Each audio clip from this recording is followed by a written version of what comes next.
Maurice vit avec son épouse. Ils sont les heureux parents de 4 enfants âgés de 8, 9, 12 et 13 ans. Le père de famille est coach sportif et un jour, ce coach sportif va tuer 2 de ses enfants. Il va même les décapiter et il va obliger ses 2 autres enfants à regarder la scène. On vous raconte cette affaire dans un instant. Restez avec nous. Âgé de 8, 9, 12 et 13 ans, le père de famille est coach sportif. Il a 34 ans et depuis plusieurs semaines, la pandémie de coronavirus l'oblige à donner ses cours de sport en ligne. Mais le 8 décembre, un de ses élèves l'attend et Maurice ne se connecte pas. Cela ne lui ressemble pas. Inquiet, son élève se renseigne autour de lui, mais personne n'a de nouvelles de l'entraîneur. Le groupe de sportifs craint alors un accident domestique et décide d'envoyer les pompiers au domicile familial. Et en arrivant sur les lieux, les secours découvrent une scène effroyable. Le corps des 2 aînés de la famille gisent sur le sol. Et comble de l'horreur, ils ont été décapités. L'auteur de cet crime odieux ne serait autre que Maurice, leur propre père. Et le coach aurait également forcé ses 2 autres enfants à contempler les cadavres décapités. Puis durant plusieurs jours, il les aura enfermés dans leur chambre et privés de nourriture. Leur calvaire a pris fin à l'arrivée des pompiers, avant de revenir sur ce double infanticide à la limite de l'imaginable. Retour sur les faits. Nous sommes aux États-Unis, et plus précisément en Californie, dans la ville de Lancaster. C'est ici que vit Maurice Jewel Taylor, un coach sportif de 34 ans. L'homme est décrit comme quelqu'un de fiable, disponible et doux. Il est marié, père de 4 enfants, âgés de 8, 9, 12 et 13 ans. C'est en fait une famille discrète qui ne fait pas de vagues. Pourtant, le mardi 8 décembre 2020, le foyer va être le théâtre d'un drame effroyable. Ce jour-là, Maurice a rendez-vous avec l'un de ses élèves pour une séance de sport en visioconférence. Mais le coach personnel ne se connecte pas à l'heure convenue. Ce comportement ne lui ressemble pas. Inquiet, son élève contacte donc d'autres clients pour voir si l'un d'entre eux a des nouvelles. Mais l'homme reste désespérément injoignable. Un silence qui durerait en fait depuis plusieurs jours. Le groupe de sportifs envisage alors le pire. Ils imaginent qu'il a peut-être été victime d'un accident domestique. Afin d'en avoir le cœur net, l'un d'entre eux appelle les secours. Nous avons pris la décision d'alerter les pompiers. Je leur ai rapporté une potentielle fuite de gaz, car c'était en adéquation avec notre crainte d'un empoisonnement au monoxyde de carbone. Le 4 décembre, à 7h50, les pompiers se rendent donc au domicile de l'entraîneur, dans le quartier de Century Circle. Et sur place, c'est la stupeur. Il y a bien des morts dans l'habitation. Mais le drame n'a rien d'accidentel. 2 corps gisent étendus sur le sol et dépourvus de tête. En voyant que la situation n'est plus de leur ressort, les pompiers préviennent immédiatement la police de Lancaster. Le premier corps apparaît comme étant celui d'un garçon, l'autre celui d'une fille. Il présente de possibles traces de lacération.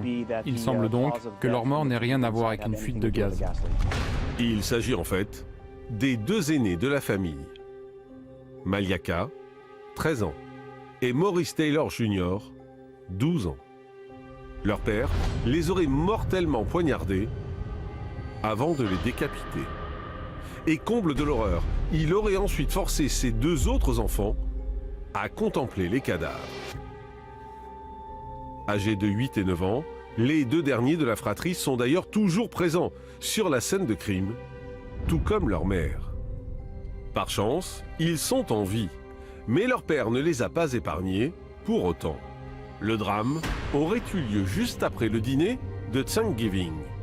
Et les 5 jours suivants, ils ont vécu un véritable enfer. Contraints de rester enfermés dans leur chambre, ils ont été privés de nourriture jusqu'à l'arrivée des forces de l'ordre. Après la découverte de ce drame, le père de famille est menotté et arrêté sur le champ.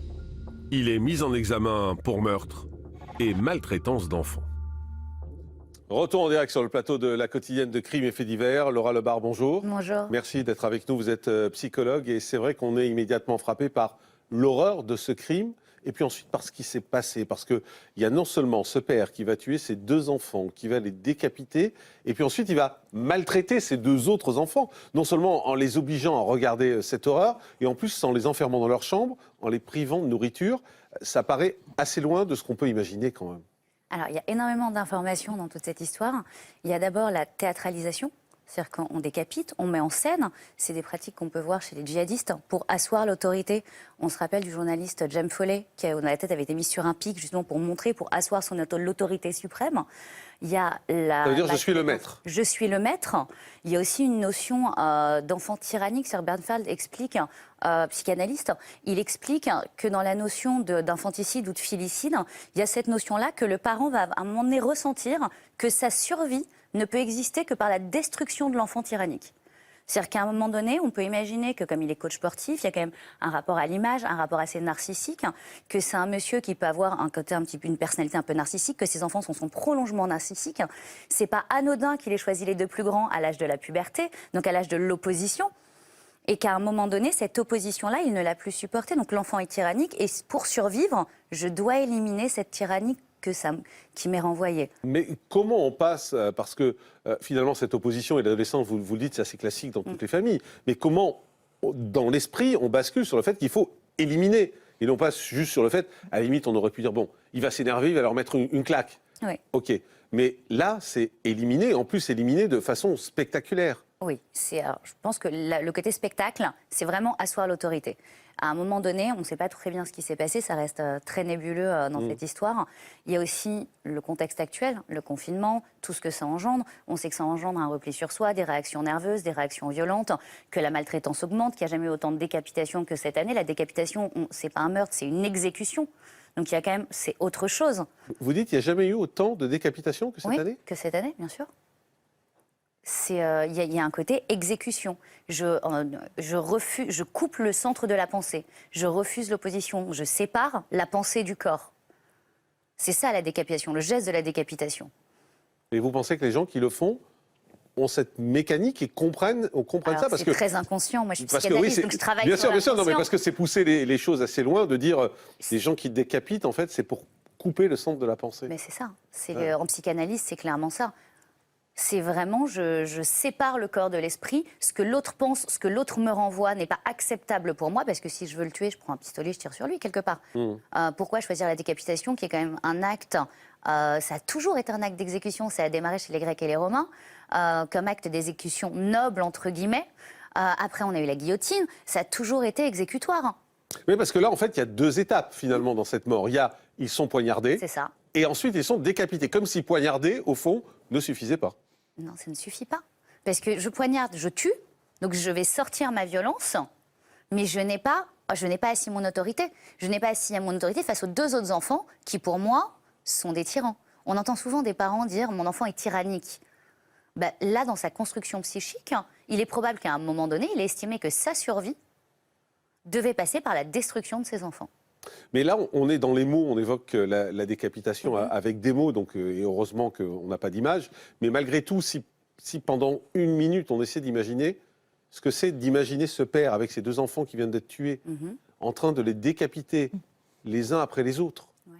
Enfin, je me dis, c'est des choses qui sont longues en plus, parce que c'est pas simple de décapiter une personne quand on n'a pas de guillotine en particulier, donc c'est quelque chose qui est long, qui est compliqué. Et on imagine pendant toutes ces minutes le père qui est en train de couper le cou de ses enfants. Enfin, à aucun moment il se passe un truc dans sa tête qui fait dire que je suis en train de faire quelque chose de terrible. Alors, en psychiatrie, on dissocie, la folie d'un acte n'est pas synonyme de folie de l'auteur forcément. Il se peut que le confinement, que la personnalité narcissique ait engendré un état psychotique. C'est-à-dire qu'à un moment donné, il se déconnecte de la propre réalité et va commettre un acte qui pourrait nous paraître fou, et sans cet état de psychose, lui aurait certainement paru fou à lui aussi. Parce qu'il est décrit plutôt comme un père aimant, comme quelqu'un de dévoué à sa famille. Je vais encore revenir sur cette année, parce que cette année, on le voit dans nos cabinets, on est surchargé. C'est une année qui est difficile pour tout le monde, qui engendre de la rumination, une anxiété généralisée, des violences, beaucoup de maltraitance chez les enfants. Et je pense que c'est important d'utiliser aussi ce sujet pour le rappeler, qu'il faut faire attention à tout ça. Et pour peu qu'il y ait déjà un terrain, ben, ça peut faire que monter, ça n'aide pas. Alors, pour suivre la logique de ce qui s'est passé, il poignarde, il décapite, et puis ensuite, il prend ses 2 autres enfants et il leur montre la scène. Et c'est une façon, si j'ai bien compris ce que vous nous expliquez depuis tout à l'heure, c'est une façon de dire, le maître, c'est moi. Et regardez ce que je fais si vous ne m'écoutez pas. C'est ça, le message. C'est exactement ça, le message. Regardez ce que je fais si vous ne m'écoutez pas. Regardez ce que je fais si vous ne suivez pas mon système de pensée. Regardez ce qui est arrivé aux autres, ça peut vous arriver. C'est vouloir ressentir la crainte de l'autre. Et je vous dis, c'est très particulier parce que dans les mouvements djihadistes, on retrouve vraiment ça. C'est-à-dire qu'ils prennent plusieurs prisonniers. C'est intéressant de voir le cheminement. Ils vont enfermer, admettons, 10 prisonniers. Donc je prends un exemple. Et ils vont dire aux prisonniers, très bien, on ne sait pas, vous allez avoir 2 exécutions. Je ne vous dis pas qui. Et pendant 1 semaine, ils ne vont pas être nourris. Et à la dernière minute, comme ils sont déjà affaiblis, ils vont exécuter les autres et garder les corps et obliger les 8 autres prisonniers à regarder. Et ils vont souvent mettre d'ailleurs la tête sur des pics, ce qu'on a vu avec les journalistes, ce qui est terrible, pour justement asseoir l'autorité ultime. Regardez bien. Et ils sont déjà... Et c'est amusant de voir ce parallèle-là, parce que de la même façon, c'est fait avec de la nutrition, de la sous-nutrition, et c'est vraiment des techniques djihadistes au départ. C'est passionnant d'avoir cette analyse et c'est ce ce qui m'a parallèle. frappé au départ, oui, tout à fait. Tout à fait. Merci Laura Lebar, psychologue. Merci beaucoup d'avoir été avec nous. Il reste quand même de nombreuses interrogations qui planent sur le mobile de ce meurtre sauvage, en particulier dans l'entourage de ce coach sportif de 34 ans qui était très apprécié par ses élèves. Personne ne comprend comment il a pu commettre un tel geste et à l'annonce de son crime, tous sont restés choqués, étonnés. Mais ce fameux Maurice n'aurait pas toujours été un gendre idéal. Les autorités n'avaient eu affaire à cette famille qu'une seule fois, il y a plusieurs années, pour des faits mineurs, qui ne laissaient absolument pas présager un crime d'une telle atrocité. Et le département des services à l'enfance n'avait jamais été alerté concernant de quelconque maltraitance. À l'annonce de ce terrible drame, voisins et proches sont sous le choc.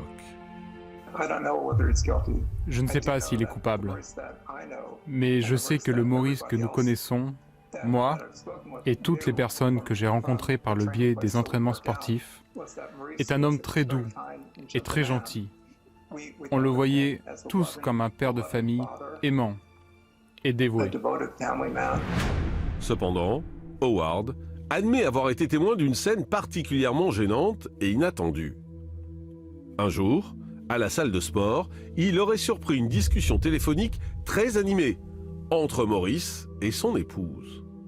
Selon lui, sa compagne lui aurait hurlé dessus, tandis que le coach se confondait en excuses. Un autre proche de la famille dresse un portrait du suspect. Lynn est une amie de la grand-mère maternelle des enfants et elle a accepté de parler en son nom. Et d'après elle, son amie aurait été complètement écartée de la famille par son gendre au fil des années. Elle a été éjectée de leur vie et ils ont coupé les ponts. Ce n'était pas son choix et elle était vraiment malheureuse de ça. À une époque, elle était avec eux tous les jours. Ils sont son monde. Il n'y a pas de mots pour expliquer ce que les petits-enfants représentent pour nous. Elle continue à les aimer et toutes ses prières vont aux petits-enfants qui lui restent. Elle remercie Dieu qu'il soit encore là.